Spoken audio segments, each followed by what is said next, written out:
إِنَّا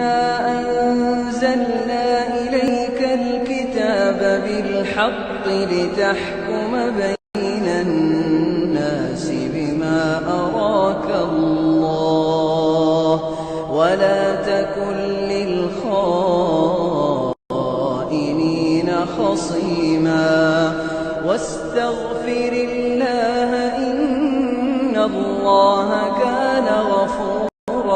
رَّحِيمًا وَلَا تُجَادِلْ عَنِ الَّذِينَ يَخْتَانُونَ أَنفُسَهُمْ إِنَّ اللَّهَ لَا يُحِبُّ مَن كَانَ خَوَّانًا